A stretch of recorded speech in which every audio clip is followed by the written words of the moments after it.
ఈరోజు వాక్య ధ్యానము హెబ్రీయులకు రాసిన పత్రిక 13వ అధ్యాయము 8వ వచనాన్ని ధ్యానిద్దాం. యేసుక్రీస్తు నిన్న నేడు ఒక్కటే రీతిగా ఉన్నాడు. అవును, యుగయుగములకును ఒక్కటే రీతిగా ఉండును. ఆమేన్. యేసుక్రీస్తు వారు నిన్న నేడు ఒక్కటే రీతిగా ఉన్నాడు అని దేవుని వాక్యము సెలవిస్తూ ఉంది. ప్రియ సహోదరుడా, సహోదరి, ఈ లోకములో ప్రతి విషయము కూడా మారుతూ ఉంది. మనుషులు మారుతూ ఉంటారు, పరిస్థితులు మారుతూ ఉంటాయి, ప్రేమలు కూడా మారుతూ ఉంటాయి, మాటలు మారుతూ ఉంటాయి. కానీ యేసుక్రీస్తు వారు మాత్రము ఎన్నటికీ మారడు అని బైబిల్ ప్రబోధిస్తూ ఉన్నది. నిన్ను నన్ను మరి ఆయన అంటూ ఉన్నాడు. యేసుక్రీస్తు వారు ఎన్నడూ మారని వ్యక్తి కాబట్టి ఆయన్ని నీవు వెంబడించు. ఆయనే నిన్ను కాపాడుతాడు, ఆయనే నిన్ను విడిచిపెట్టకుండా చూసుకుంటాడు అని చెప్తూ ఉన్నాడు. మనుషులపై మనం ఆశ పెడితే నిరాశ చెందేవారిగా ఉంటాం.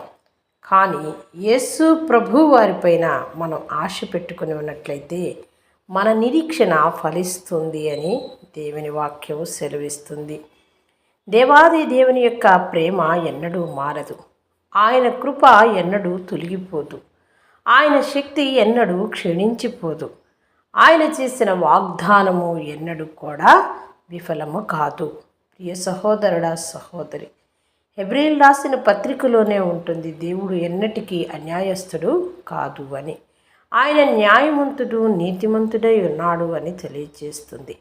నీవు బాధలో ఉన్న ఆ ప్రభు యొక్క ఆదరణ నీకు ఉన్నట్లయితే నీవు తప్పకుండా ధైర్యంగా ఉండగలుగుతావు.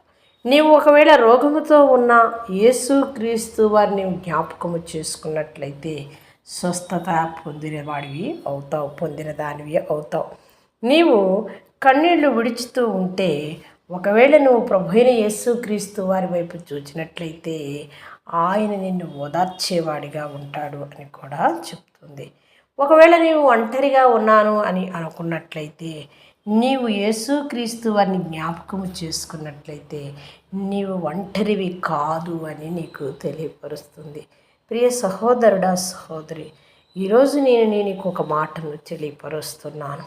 మనుష్యులు మారిపోతూ ఉంటారు, సంబంధాలు దూరం అయిపోతూ ఉంటాయి, పరిస్థితులు కుమిలిపోయే స్థితిలో నిన్ను దిగజారుతూ ఉంటాయి. కానీ నీవు భయపడకూడదు. ఎందుకంటే నీవు దేవాది దేవుని హత్తి పెట్టుకున్నప్పుడు నీకు సమస్తము ఉన్నట్టుగా అనిపిస్తుంది. నిన్ను ప్రేమించినట్టే దేవుడు అందరినీ కూడా ప్రేమించడానికి సిద్ధంగా ఉన్నాడు. ప్రియ సహోదరుడా, సహోదరి, నిన్ను నన్ను ప్రేమించే దేవుడు యుగయుగములు మరి ప్రేమిస్తూనే ఉంటాడు. మరి గొప్ప దేవుడిని నీవు కలిగి ఉండాలని, అట్టి యేసుక్రీస్తు వారి ప్రేమ నిన్న నేడు మారనిది కాబట్టి అట్టి ప్రేమకు నువ్వు విధేయతుడివై ఉండాలని ప్రార్థన చేసుకుందాం. మహాపరిశుద్ధుడా, మిక్కిలిగా మమ్ము ప్రేమించే మా పరలోకపు తండ్రి, మీ దివ్యమైన పాదములకు కృతజ్ఞతా స్తోత్రములు. నాయన ప్రభువా, ఈ మారే ప్రపంచములో అయా మరి ఈ యొక్క మారే ప్రపంచంలో మేము ఉన్నప్పుడు తండ్రి, మా జీవితాలను మేము జ్ఞాపకము చేసుకున్నప్పుడు నీవు మాకు చేసిన మేళ్ళెన్నో ఉన్నవి. అవును, నీవు మమ్మల్ని ఎన్నడూ విడిచిపెట్టలేదు ప్రభువా. నీవెన్నడూ నాయన మమ్మల్ని తోసివేయలేదు ప్రభువా. నీవెన్నడూ కూడా ప్రభువా మమ్మల్ని నాయన నిరీక్షణ లేని వారిగా చేయలేదు ప్రభువా. నీవు నిన్న నేడు ఒకటే రీతిగా ఉన్నట్టుగా, యుగయుగములకు నువ్వు ఒకటే రీతిగా ఉన్నట్టుగా నా ప్రభువా, నీ వాక్యము సెలవిచ్చిన ప్రకారం దృఢమైన విశ్వాసంతో మేము కూడా నిన్ను నమ్మి విశ్వసించి ప్రార్థించి నిన్ను ఆశ్రయించే బిడలగా మమ్మల్ని చేయమని వినుచున్న వారికి మాకును అట్టి జ్ఞానమును వివేచనను సహాయము దయచేయమని యేసు నామమున ప్రార్థిస్తున్నాం మా పరలోకపు తండ్రి. ఆమేన్.